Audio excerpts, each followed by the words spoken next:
Welcome back to our Meet the Mentor interview series here at MentorME. I've got the great pleasure of introducing Dee Ludlow. So Dee, thank you very much for coming on. Do you want to introduce yourself? Yeah, thanks for the invite. I'm Dee Ludlow, managing partner at 5DCP. We're a private investment firm that acquiring business in the UAE, UK, and US, but also run a mastermind program called the 5D program that also helps people to buy businesses as well. Incredible. I mean, it's a very unique thing. I think buying businesses and M&A is such a interesting topic because you can literally get yourself into any business in the world. Like you can just, anything in business, you could go from a farming company to an IT company. It's so diverse. So what actually took you into buying businesses? Like, what was your background first? What gave you the inspiration? What gave you the experience to actually go and dive into buying businesses? So when I left school, I pretty much went into business immediately. Probably about a dozen startups. Most went wrong, but I learned a lot. I learned a lot. You build a lot of business acumen 'cause you wear a lot of hats. Then eventually one or two went okay, managed to sell them. So, I structured it where it was something up front and then some of it deferred over a period of time. But on that pathway, I also bought one or two businesses without understanding really what M&A was, just looking for a return on investment. And then from after I sold the two that I mentioned, from there went into a few other ventures. Some was one was a startup, the others with me and some partners as well. Also went into property. So when I started to look at the return on investment, especially in property, as much as I enjoyed it at the time, not so much now. Yeah. I looked at it and I was like, if I was to go and buy one business that gives me 100 grand profit, me trying to aim between say £250 and £300 cash flow per buy to let investment property, for those that don't know, I need about 400, or I could buy one business that give me the same amount of money. It's no brainer, really, isn't it? Yeah. So for me, it was like, where can I put my money best to work? Now, obviously, buying a business and owning a business, isn't like a buy to let, where I wouldn't say buy to lets are that passive anyway, but they can be passive-ish. If you get like an agency to yeah. But with a business, of course, it's not going to be fully passive, but you can put certain systems and processes in place that allows you to come out of that business too. So that was one of the main reasons. But also, I look at the greats, and when you look at the greats and you look at, the wealthiest people in the world and what they do, all of them buy businesses. in the same thing. They buy businesses or they're in business because there's no ceiling in business. So that was the main reason. Yeah, no, I think it's definitely, I think, something I envision myself doing as well, but more in the way of how do I build my business to be better? And I think we spoke about this at the event before, right? It's with buying a business, you gain obviously the assets of that business, but you also get a lot of the experience that business has. So if I'm buying a web development company, that's going to come into my business. I can integrate that and I can learn from that, or I can repurpose that. Like, so my developers are based in Ukraine. I just know that if I bought that business and started marketing that in the UK, we'd undercut everyone in the UK in web development. And if you can market it best, you're going to absolutely kill it. So I think it's an amazing thing to go into buying businesses. So I guess obviously your journey took you through a few startups. What were some of those startups? How did that journey come about, getting involved in startups? I just been probably quite entrepreneurial anyway from young. Selling cans of Coke at school? Yeah. I used to do all that type of stuff. And then even the 6 weeks holidays, me and a friend, we had this like gardening business when I was like 14, 15, where we go and like cut, old age pensioners' grasses, cut the hedge and stuff. And that was when it really like the light bulb went off. Was most of it was for like £10 here and there, which at that age is still pretty good. That's a lot of money, Yeah, but the one we had to like dig out this huge tree stump from someone's garden, and we had, I think it was £150 over 2 days, or we had done it in pretty much a day in the end. For two 14-year-olds to earn that's a lot of money. Yeah, we felt rich. So that I started to realize that at that point you trade your time for money, and that's where it started for me. Is like the more time I put into this, the more money I can make. And then also I had this idea. I really wanted to buy my first car. I wanted to, as soon as I turned 17, I wanted to pass my test. So I wanted to save for my car. So then I washed cars on the Saturday and Sunday down the bottom of my road for one of the and then Tuesday and Wednesday I'd wash dishes in a local restaurant, and then we'd split the tips from the. So it was about, I just was like, I need to get as much money as possible and just save it. So from there, I realized you had to, if you want something, you have to go and get it. So because I wasn't like that academic in school, I didn't really enjoy school. When I left, I wasn't sure what to do. And my dad at the time was IFA, so he was in like wealth management. So I went to work as an office manager there for a while. And then again, opened my eyes to the types of people that you meet. And I was studying for my CMAP to be a mortgage advisor. And I remember speaking to one of my dad's friends, and he was like, "Oh, you know, it's good thing you're doing this at this age." I was like 16. He said, "But no one's going to take you serious until you got hair on your face." Yeah. And I was like, "Okay." Can't imagine buying a mortgage for a 16-year-old, to be honest. Yeah, so that's the thing. And Yeah. so I was very impatient at that point. Even though I was trading my time for money, I wasn't using money that effective, but at that age I was doing what I could. So I was like, there's no way I'm waiting for that, because I don't know whether I'm going to be 18 or 25 by the time. Get hair on your face. Yeah. So you got hair on your face now. Yeah. So, you know, I was like, I don't know how long it's going to take me to be taken serious. So at that point, I just went out into the world, and, you know, had a few things where me and my friend bought a supplement shop from someone else, like a gym supplements. And then we did that. Then we moved that inside his gym, which is also something I invested in. And I've had clothing brands, meal prep companies. I have to literally bring the list. There's been a lot. I would say there's probably been 10 to 12 different ideas that I've gone down. Music management, events. Like, there's been so many different things. A few went well. One, you know, the momentum's there at the start, right? You get loads of momentum and optimism at the start of an idea. It sounds like a great idea. And then when, you know, 6 months, 12 months into it, because then the capital's not there that you had at the start. And then, you know, maybe the team's not there, you're wearing all the hats.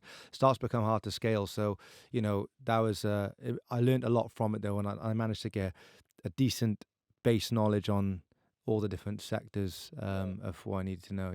And what was the moment then during that journey that it clicked for you that, okay, I want to build a business or a career? I hate using the word career with entrepreneurs, because it's not, is it? It's what was the bit that clicked for you to go, right, I'm going to start buying businesses up? What was the moment during those 12 startups that said, this is what I'm going to do for the rest of my life? Because obviously you said you were in property, but what was the reason it clicked?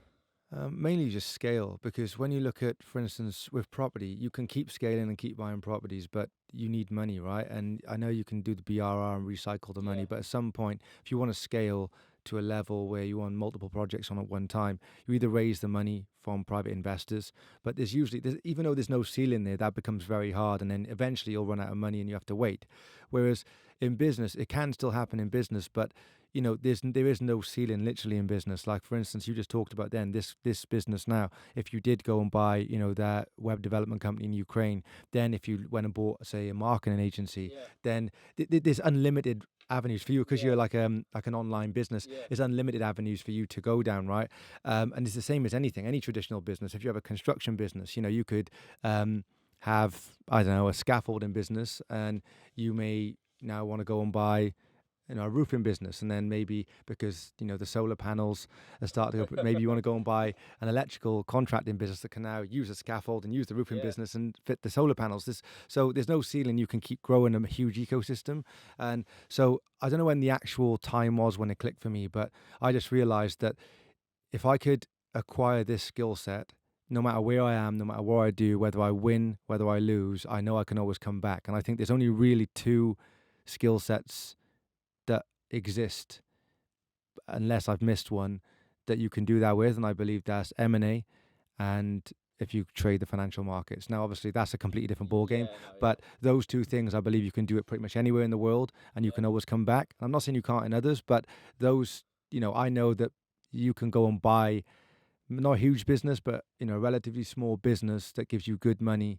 And you could potentially do it for close to zero money down if you had nothing, and, you know, if you have the right skill set. So I think business acumen, first and foremost, is one of the greatest skill sets in the world. Would you say that's so for anybody that wants to get started within M&A, would you say that's the most important skill set, business acumen? I would say so, because you need like an entrepreneurial element to it, and sales is massive in it, because of course you're building rapport with business owners. So I think that if you're not very good with people, or you socially, networking, I would say that get good at that, because you're going to be speaking to people, and rapport is going to, most deals under say £5 million, most of them is going to get done solely on rapport. They're going to want to sell to you over somebody else. And I've been there with people that I've coached, and even myself, where they've picked me over someone else that's offered more, because they trust you more, and they know they're going to get the rest of the money off you, and maybe not, they're a bit iffy on somebody else. So yeah, sales, I would say, is a big part of it too. So you obviously, by the sounds of your experience as a teenager, and obviously the 12 startups, it's you built those skills during that time. But what would you suggest that people that want to get started with, how should they learn those skills of that just core business acumen first, in terms of, not the rest of the M&A stuff, but what should people do before they jump straight in cold? So if you're leaving school and you're listening to this, I would, goes completely against the whole buying a business, but I would just start something. Whatever it is, because you'll learn loads of stuff, and the chances are you're probably going to fail at it, right? But don't worry about it. Just go and learn it, try and make some money, and just understand where the cash comes in, where the cash goes out, and where the money gets spent, first and foremost. If you're not just leaving school, you've been in a career of some sort and you want to get involved, first there's loads of free content out there on YouTube. I put free content out there too. I'd read books, there's tons of M&A books which you can read. But I think the first skill set that people should really understand is the sales stuff's huge in it, but how to win friends and influence people to get that side of stuff done. But I would probably say read some books that talk about how to turn businesses around. So there's one called The Art of Distressed M&A. That's pretty good. It's quite a big book. But if you understand what people look for when they're turning a business around, a distressed business, then when you're looking at a good business, you start to look how you can improve the efficiencies of the business, because you're instantly looking at where you can improve, because you know how to improve a distressed business. But then that combined with sales would help you massively, because like I said, the sales is going to get the deal done. And then if you really wanted to build on it, then start to look at probably some accounting books or something that's linked to the finances of the business, understanding the balance sheet. Yeah. Another good one is some management consultant books too. So the McKinsey Way is a great book, because that's also, it talks about how to, break down problems through an issue tree, and then they use the MECE method. But they charge people a lot of money for that. Yeah, a lot of money. So those sort of things are good, because you start to understand how to identify issues and then how to solve those issues, but you break them down with the facts first. So I think that's also another good avenue to go down as well. Yeah, I actually come from a management consultancy background. I worked with Deloitte for a few years as a self-employed contractor, and I found that was my initial way into corporate world before I sort of everything changed for me. But I found even now, just learning something from working in a business was quite useful, especially in a consulting business where, you're consulting. It's you learn a bit of everything, because consultants get paid, to be honest, for doing some nice, pretty PowerPoint presentation, right? So there's a lot that you can learn. I think the book also sounds really interesting. I might actually get that myself, just because I think if you can point out the things that a distressed business is doing wrong and how to turn that around, if you're starting a business, it's something to look out for, isn't it? But yeah, so something I might pick up myself. But in terms of challenges then, so obviously buying businesses, turning businesses around, what are some of the core challenges that you've sort of faced during your time? So realistically, when you're buying a business, you're buying it on the historical data and then what the person's told you the business has done. But then also, if it's been going for 20 or 25 years, they've done something right. So you're not just buying completely blind. But then post-acquisition, the first 90 days are always key, because you don't want to go and change anything too big, really, because you want to see how the business operates on a day-to-day basis before you look to what you can improve. Usually, there could be some cultural impact with new leadership coming in. That's why I feel that I'm not big on, look, I'm the new boss. I hate that. I think, I wouldn't want that if I was in. You'd hate that when you been there 20 years. You're the sales manager. Some guy comes in. Yeah, I don't know. I think it's a bit disruptive. I'd rather work with them and be like, look, guys, you guys are clearly doing a good job. This is the current management team. We're not going to change nothing as of yet, and then gradually introduce some KPIs in the business and start to look to integrate some tech, because most of these traditional businesses don't have any. Well, they have some, but they haven't really took the the step to try and automate many things. Yeah. So, but yeah, I think that usually the cultural change initially, some disagreements, because when the owners are staying in for some sort of transition period, even if they're not there day to day, you still want them on the end of the phone as a soundboard, because they can have some tribal knowledge. That, from the past. of course, yeah. So, yeah, we've had a few issues where we've had some disputes post acquisition where we've agreed something, they haven't done it, and then you're chasing your tail because you're chasing them for things, even some minor things. Sometimes you want social media logins, HMRC logins. Can't get hold of it. Yeah, There's stuff like that. It's like there's things that you think would be on an easy. Excel spreadsheet somewhere. Yeah, some of them are just like, I'm on holiday now and stuff, and they just take very long. So that type of thing can be frustrating, but realistically, you could have some issues with customers as well. There's some real like close client relationships that the previous owners may have had, and that can be built up over a long period of time. And now you've come in, and if those relationships are now directly with the management team, they're with the owner, and now the owner's gone, then maybe they look to go somewhere else, or maybe it becomes harder to retain those relationships. So there's no end of things that could go wrong, but you've got to try and mitigate the risk everything as that much could as you go can. wrong can go wrong. Yeah, of course it can. It's business, right? And it never goes smooth sailing. No, incredible. And I think it's always exciting to hear about the challenges that people face. And I think there's a lot of knowledge there from going through those challenges and actually turning that business around, whether or not that's already successful or, by the sounds of it, at the end of the day, you only buy successful businesses, right? You're not going to go and buy something that's in deep shit. But interested to hear actually about like how did you feel when you first bought your business? Like I imagine that must have been very exciting, very rewarding, and you must have been quite proud, right, of buying that business. Yeah, so we when the ones I bought before I understood how to do it, of course I just didn't look at them in any real way. It was just like, I know we can do something with this and move on. But when I bought my first one using the sort of the methods that I would use now, it felt good. I think it's looking for proof of concept, because you read stuff and you see how people do stuff, but it's like, until you've done it, it's hard to really believe that you can do it. So more, it was like, right, now I have proof of concept. Now let's go look for another one. And that was the sort of the mindset I had then, because it's hard, regardless of what people teach you. You have to do it yourself to believe that. Yeah, because I mean, anytime you start you learn. Obviously, we'll come to the mentorship program in a minute, but anytime you go through it and learn somebody else's method, you've still got to implement that yourself. And maybe there's things that you want to slightly tweak, and then it's so fulfilling noticing that as you said, proof of concept. It's like how exciting is that? I know I felt it like when we launched the website, got our first sales. It's just it's so fulfilling seeing that something that you have wholly come up with is working and it's scalable. So it's really exciting. So in terms of actually getting into M&A, how do people learn from that? How do you teach that? How do you mentor people that? So first of all, go to MentorME and schedule a call in. But we start off with, first of all, the bare basics, the base terminology that you need.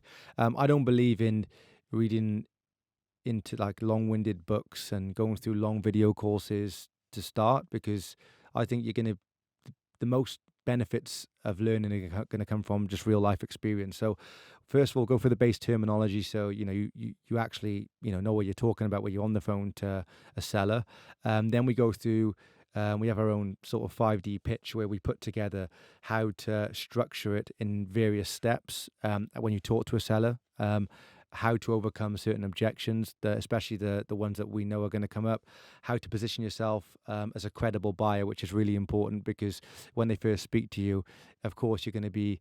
If it's your first purchase as well, right? Even if your first call, and so we get you ready for that, and then we get you on the calls, so you get that real life experience, usually hit a sector you probably don't care about to get the first few out the way. But, you'll be surprised when you've gone through our process. The first call, there's only one person that's gone through the program that has said that their first call was atrocious, and this guy called Ellis. It's funny, he's bought a business now, but I remember saying to him, look, the first call is always going to be better than you think. Yeah. And because you were wrong. Yeah, and he voiced it with me and was like, that was the worst call. So the guy wasn't a very nice person he spoke to, but he said it was a car crash. But the next call then, it was pretty good. So we get you ready for that, like base terminology, get you ready with the pitch and positioning. Once you get to that stage, then the pitch basically positions you on how you collect the data, so all the data capture that you need from the call, and then how you follow up, how you get the rest of the data you need to really analyze the deal, and then we take you from the steps from there, how to acquire the business, providing what you do get, you get to pre-qualify them and move forward, and we take you through the whole process, start to finish. Yeah, it sounds so comprehensive. Like, I mean, it's not just M&A. You're learning sales. You're learning other parts of business that you need to learn. Like, overcoming sales objections is something that people will just go and pay for directly to a sales coach. So like actually getting that as well as getting all of the other stuff that comes with it is awesome. So how are people getting on with the mentoring program? How are your students or mentees getting on? Yeah, they're doing really well. We've got quite a few people that have done deals. People are doing deals right now. Like I said, it's proof of concept. Like when I first got approached initially to coach someone, I didn't have like a framework, so I didn't do it. I sent them somewhere else. So the first person that came to me, it was a guy called Dylan. You may have met him at the event, but Dylan asked me, and I was like, I don't really have a framework for this. So I know it, but I don't know how I would teach you it. So go and do this guy's course.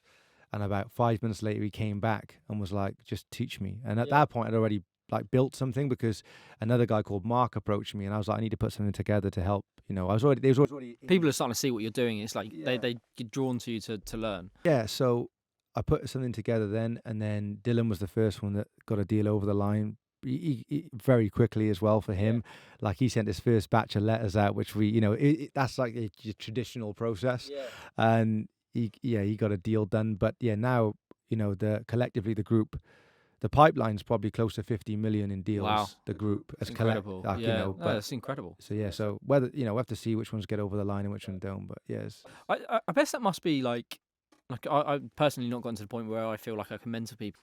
I think that must be a lot more or a different type of rewarding compared on fulfillment compared to your own self-buying a business, right? How did that experience feel for yourself? Like going from not mentoring people to mentoring somebody, and then seeing somebody use what you've taught them to go and buy a business and sort of start to build and change their life with starting a new business.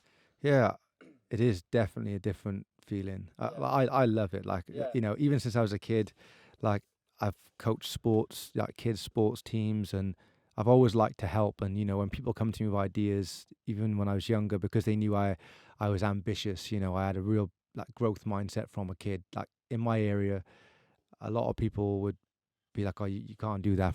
People from this area don't. And like I've never really cared about that. I've never cared about failing. So people were coming to me with ideas. I've always liked helping, especially then when you see something progress. So when I see people get deals now, it feels like for myself, I'm buzzing when I get a deal over the line, but then like it's kind of short lived, like a quick dopamine hit, and then it's like, where's the next one? Whereas when it's somebody else, I keep talking about it, and I try and put them on a platform too. So I started to do episodes on them. I still need to get around quite a lot of them, but I've done a few so far on my YouTube where we go and see them and see their business, and it feels awesome. Incredible. And I guess before we wrap up, I think what anybody that's listening probably wants to ask is actually understand a little bit about what are the type of deals that you do buy. So is there anything in the pipeline that you can say in terms of what are the type of businesses that people buy? I know it's like completely random, but can you give an example? Yeah, so we've had people buy, building contractors, wholesalers, make loads of different types of construction, most people in construction, nurseries, manufacturing, real estate, so like estate agents, e-com. Like there's literally people bought in so many different sectors. Yeah, you can buy anything. Like look, if you're looking at something like techie based, like say MentorME, then something like MentorME would be more. It's a bit riskier as a startup.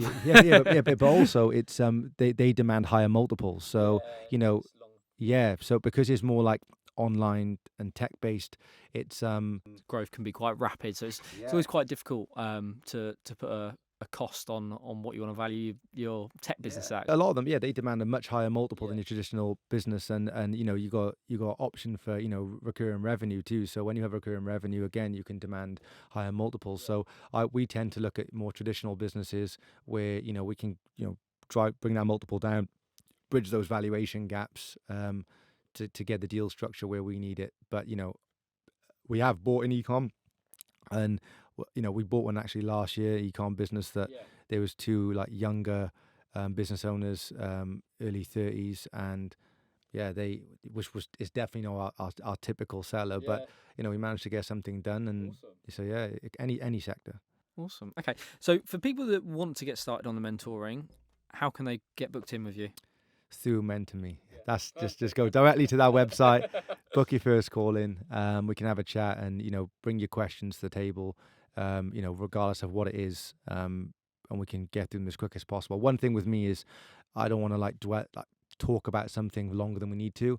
If we go an hour with somebody, I want to, you know, make the most of it. So you know, I'm quite like, look, we'll talk about this once it's done. Right? Are you happy? Right, let's move on to the next, and try and get as much done in the hour as possible. Yeah, I think that's important. And I guess before we wrap up, then obviously that's all about the mentorship program, but obviously you offer 5D subscription or 5am club subscription as well, right? So what should people do if they want to get started with that? Yeah, probably drop me a message. I'll probably first and foremost book a call in through MentorME, and then we can have a chat, and then we can talk about what that looks like after our call, really, because you know, it's quite a tight knit community, especially the 5D, and you know, we got, you know, great community of people where, you know, people post in our private group, and before I even look at it, you know, there's other people that have give their advice and their opinion on it, and before I'm like, I don't even know what to say now, because the group is such a good group. You know, some really good minds in there. We got people from family offices, private equity, chartered accountants, you know, management consultants. We got such a diverse selection of people, and then we got people that has never done anything in business before, and they just started. There's no entry. It's not like an entry level. It's not, you don't need to be advanced. It's just everyone's there to help, and regardless of whether you're right at the start or you're really advanced, everyone's there to help. Definitely. Well, thank you very much for coming on, and obviously, guys, if you want to book with Dee, go straight over to MentorMe or message him on Instagram. Thank you. Cheers.